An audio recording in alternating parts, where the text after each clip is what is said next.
This is the real case of Morgan Nick, 1995, Arkansas, USA.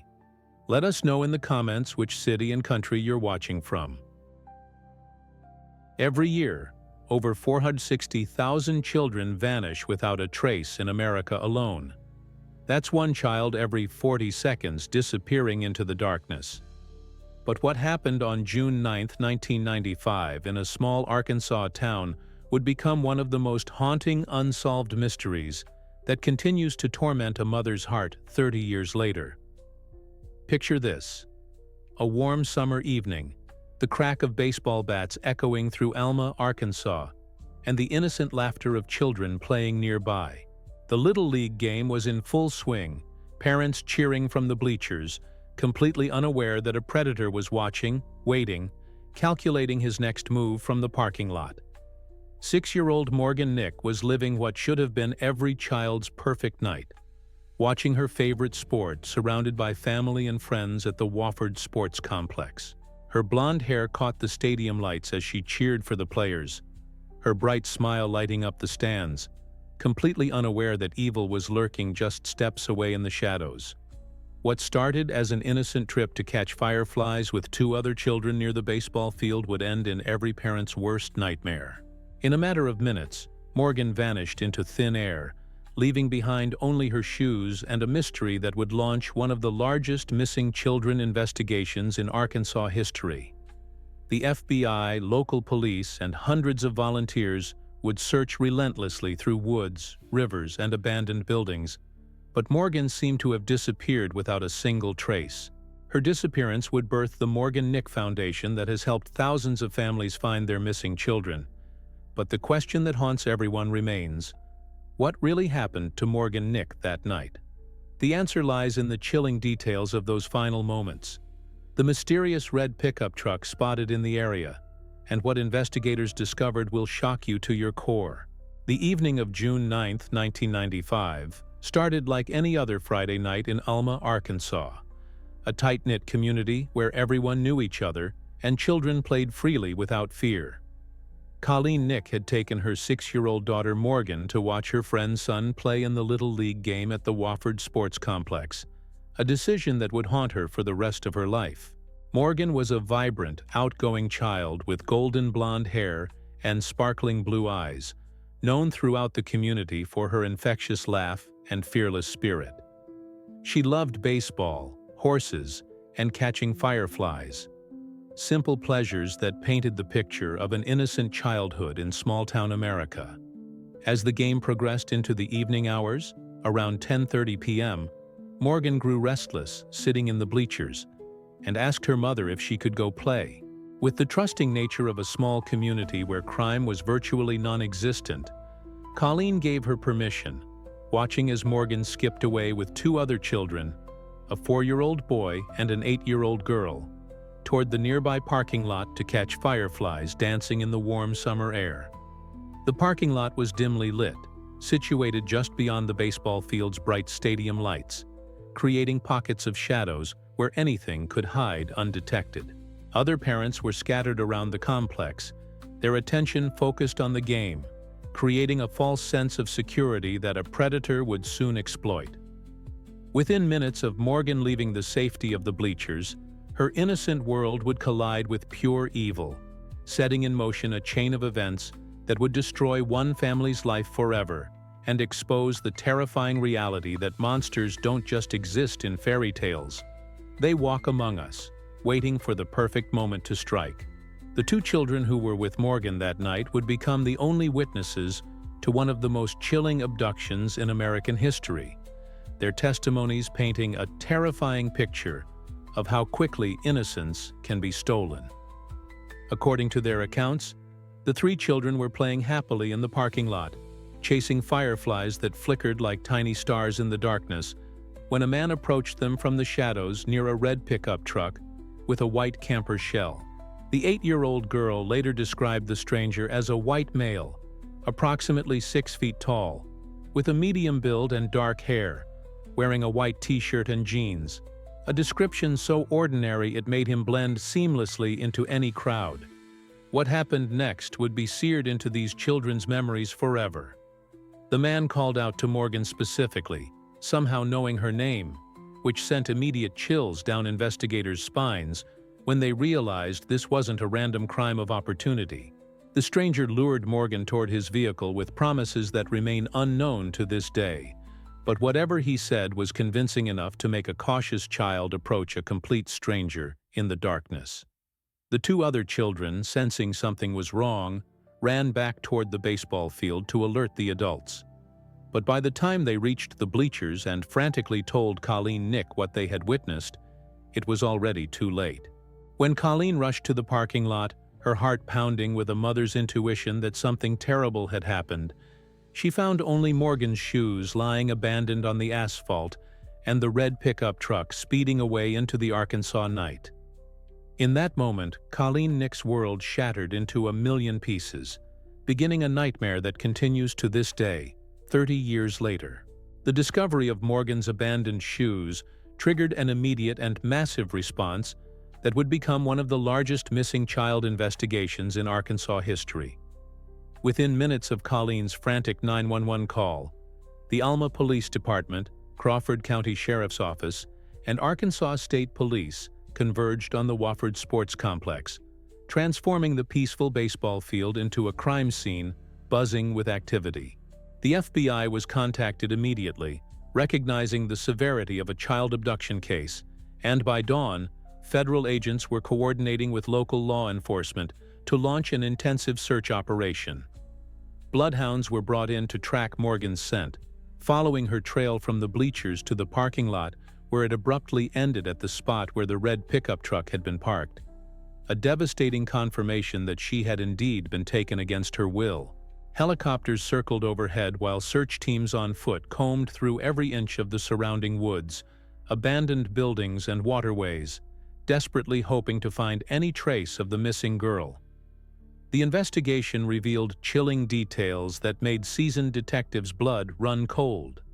The perpetrator had clearly been watching the baseball games, studying the layout, and waiting for the perfect opportunity to strike. Multiple witnesses confirmed seeing the suspicious red pickup truck with the white camper shell circling the parking lot earlier that evening, suggesting this was a calculated abduction rather than a crime of impulse. The fact that the stranger knew Morgan's name indicated he had been stalking her, possibly for days or weeks, learning her routines and identifying her as his target. As news of Morgan's disappearance spread throughout Arkansas and beyond, volunteer search parties numbering in the hundreds arrived to help. But despite their tireless efforts, no trace of Morgan Nick was found. The red pickup truck seemed to have vanished as completely as the little girl herself. The manhunt for Morgan Nick's abductor became a race against time that exposed terrifying truths about how easily predators can infiltrate and destroy innocent communities. The FBI's Behavioral Analysis Unit created a detailed profile of the perpetrator, describing him as an organized offender who had likely committed similar crimes before and would certainly strike again if not caught. This wasn't his first victim. The calculated nature of the abduction, his knowledge of Morgan's name, and his ability to disappear without a trace suggested they were dealing with an experienced predator who had perfected his hunting techniques.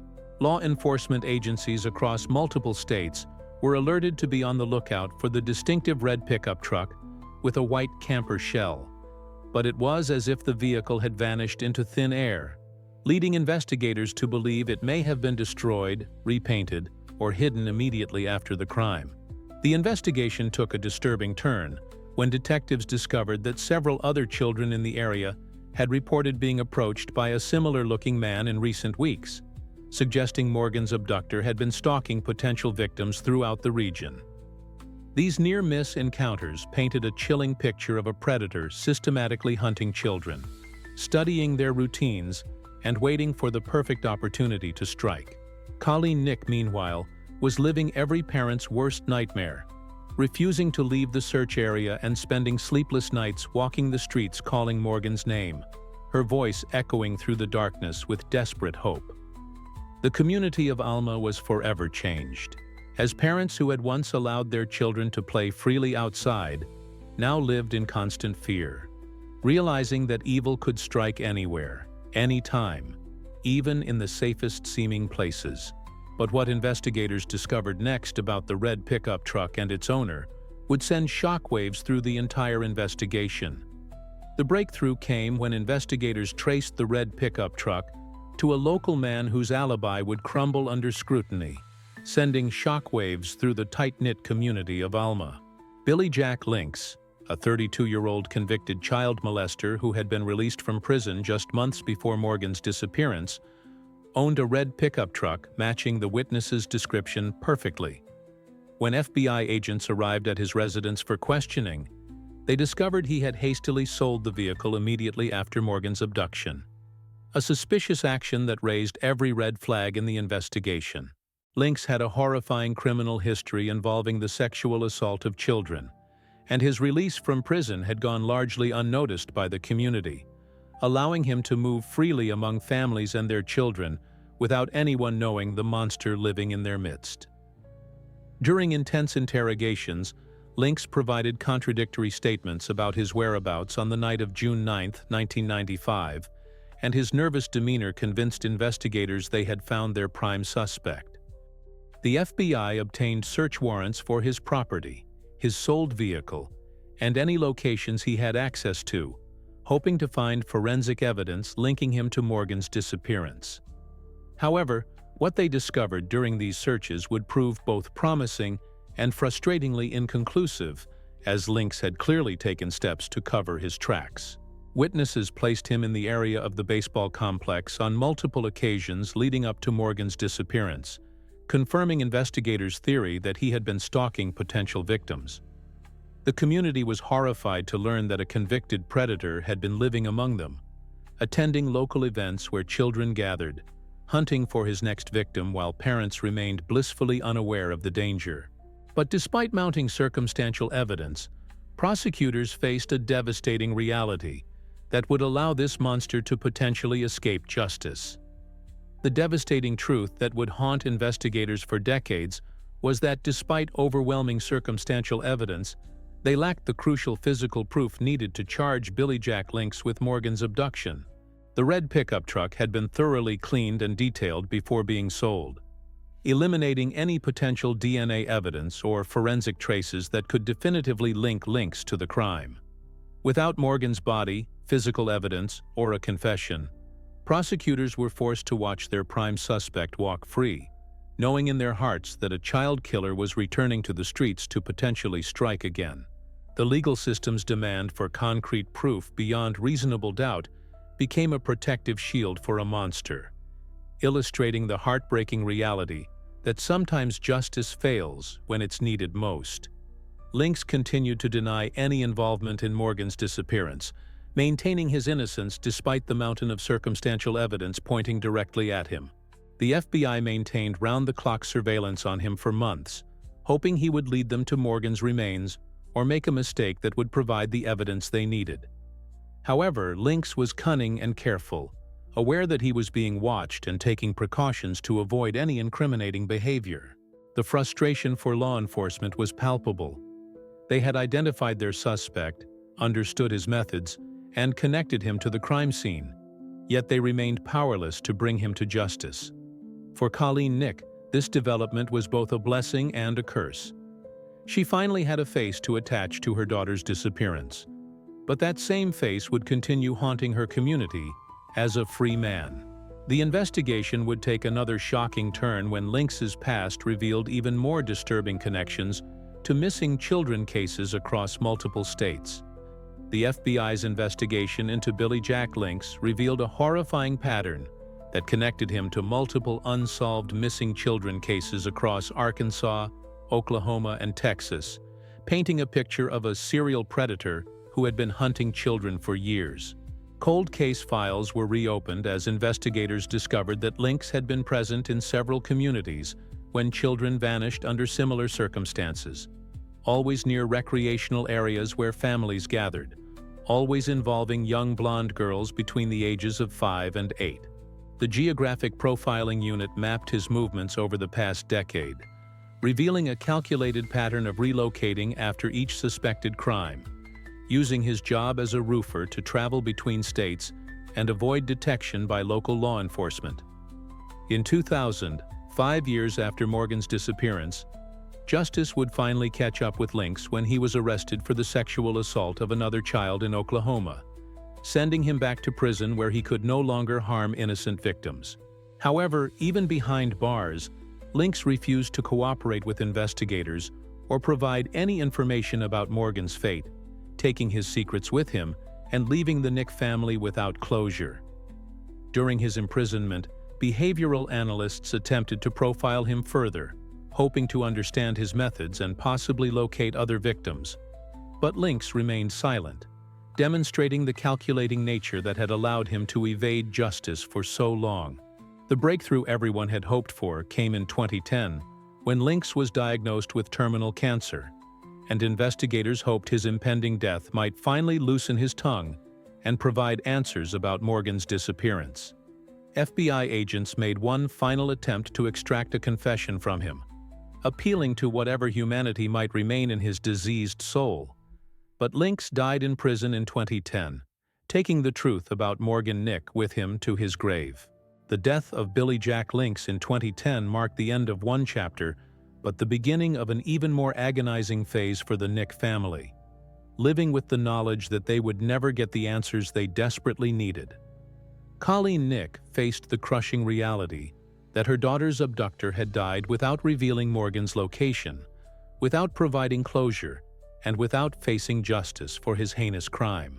The years following Lynx's death brought a mixture of relief and renewed despair. Relief that a monster could no longer harm other children, but despair knowing that Morgan's fate would likely remain a mystery forever.